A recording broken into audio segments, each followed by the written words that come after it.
Today, we're going to kind of jump into something I think is super important.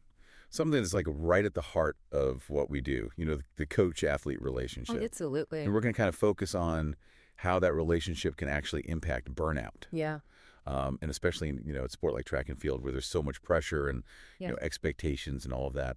So we're looking at some research here that comes out of Switzerland. Interesting. That focus specifically on young elite athletes. Mm-hmm. So we're really looking at these, future Olympians and stuff. And I think there's some things that we can pull out of this research that will be, really relevant to the work that you're doing here in Australia. For sure. So to kind of set the scene for us, what exactly is this study that we're looking at here? What's the background? Well, we're looking at a study that followed 295 young athletes. Wow. For a period of 6 to 10 months. Okay. And the average age was about 17 years old. And these athletes were all part of what's called the Swiss Olympic Partner Schools. Oh. Which are kind of like our high-performance programs. Right. Okay. And they give these young athletes a chance to train at a really high level while they're still going to school. Makes sense. So you've got some serious athletes then in this study. Absolutely. They're dealing with a lot of pressure to perform, I imagine. Yeah. So what did the researchers actually learn about the link between that coach-athlete relationship and burnout in this environment? What did they pull out of it? Well, the study found that a positive coach-athlete relationship was a strong predictor of lower burnout levels. Interesting. Okay. And this was true for both general burnout, the kind we all experience, and for sport-specific burnout, which, that can really derail an athlete's progress. Absolutely, yeah. Now, this finding might not be earth-shattering to experienced coaches like yourselves. Yeah. You already know that a good connection with your athletes is really important. Yeah, for sure. Yeah. It's one of those things where it's like, we all know this intuitively, but to actually have the data to back it up is always good to see that. Yeah. Did this study kind of uncover anything, though, that was surprising? Like, was there anything that jumped out at you from the data? Actually, yes. Okay. What really stood out was the stability of both burnout levels and the athletes' perceptions of their relationship with their coach. Okay. Over the course of the study, these things remain remarkably consistent. So that's really interesting because I'm kind of thinking, well, if a coach starts the season off on the wrong foot with an athlete, does that pretty much set them up for a tough year?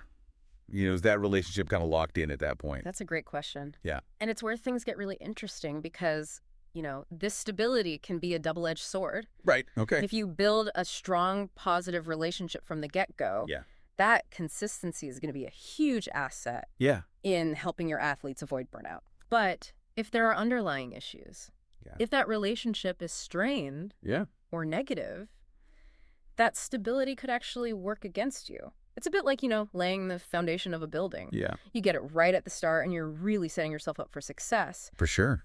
But if there are cracks in that foundation, they're going to keep showing up no matter what you build on top.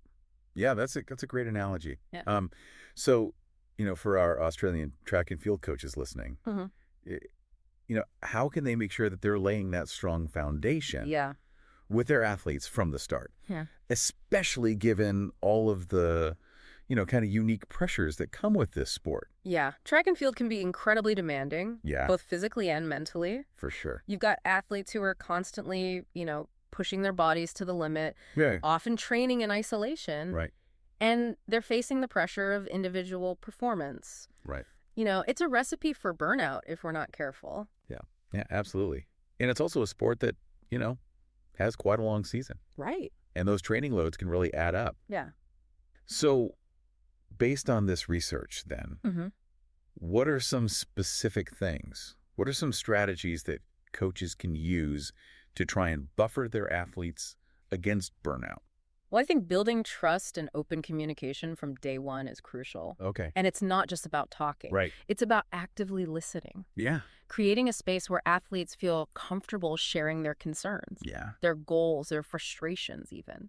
Yeah, this reminds me of coaches that I worked with years ago who always used to say, the athlete's voice needs to be the loudest in the room. And he really meant it. He was constantly checking in with his athletes. Yeah. Not just about their training, but, about their lives outside of athletics as well. That's a fantastic example. Yeah.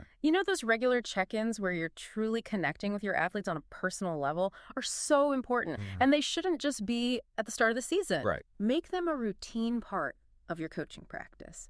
ask yourself, who haven't I connected with lately? Is anyone sending out signals that they might be struggling? It's like those relationship audits we talked about earlier. Sure. You know, just making time to assess the quality of each relationship. So how can coaches kind of go even deeper than just checking in, though? What are some signs that, you know, a coach-athlete relationship might need a little bit of attention? Well, there are a few red flags to watch out for. Yeah. For example, is communication becoming one-sided? Is the athlete withdrawing or becoming increasingly negative? Right. Are they avoiding eye contact or seeming disengaged? Okay. These could be indicators that something's not quite right. So then what about on the flip side? You know, what are some of the hallmarks then of a healthy and supportive coach-athlete relationship? What does that look like? Oh, you'll see mutual respect. Yeah. Open dialogue. Yeah. And a genuine sense of partnership. Okay. The athlete feels comfortable speaking up, sharing their ideas, and even challenging the coach's perspective. Right. There's a shared sense of ownership over the athlete's development. And shared ownership is so important. Absolutely. Because it's not just the coach dictating everything. Exactly. It's about, you know, working together to achieve those goals. Yeah. And that takes trust. So how can coaches kind of build that kind of trust, especially when they're working with young athletes who might be new to the demands of, you know, high-performance sport? One powerful way is by being willing to admit when you've made a mistake. Right. Or could have handled a situation better. Yeah. It shows humility and a willingness to learn and grow alongside your athletes. It also just shows that you're human. Exactly. Which can make you a lot more relatable, I think. Absolutely. To your athletes. Yeah. They see that you're someone who's also on a journey. Yeah. Not just this, you know, authority figure who always has all the answers. Absolutely. And don't underestimate the power of simply saying, I don't know, but let's figure this out together. You know, that collaborative approach can go a long way in building trust. Yeah. And strengthening that bond between you and your athletes. It sounds like, you know, creating that sense of partnership is so key. Yeah. But, you know, this research found that coach-athlete relationships tend to be pretty stable. Right. So how much can a coach really influence that dynamic? Yeah. Especially if things, you know, haven't started off on the right foot. Yeah, that's where the real challenge lies, I think, and the opportunity. Right. Because, you know, even though these relationships are stable, it doesn't mean they're set in stone. Right. Think of it like a riverbed. Okay. The shape of that riverbed, you know, might be relatively fixed. Yeah. But the water flowing through it can change. Okay. It can be clear and vibrant. Yeah. Or it can become, you know, murky and stagnant. Right. As coaches, we have the power to influence the flow of that water. I love that analogy. Yeah. So even if that initial connection, you know, wasn't ideal. Yeah. It's not a lost cause. Coaches can still work to improve the quality of that relationship. Oh, absolutely. So what are some practical tips then for, you know, shifting that dynamic? What can coaches do? Well, one thing I think coaches can do is focus on building their own emotional intelligence. Yeah. Being able to understand and manage your own emotions is crucial. Yeah. For creating that positive and supportive environment. Right. And equally important is being attuned to the emotions of your athletes. It's like that saying, they don't care how much you know until they know how much you care. Exactly. Yeah. And that care can be expressed in so many ways. Yeah. It's about being present, being empathetic. Yeah. And being willing to put the athlete's needs first. Yeah. Even when it's inconvenient. Right. And it's also about celebrating those successes. Yes. Big and small.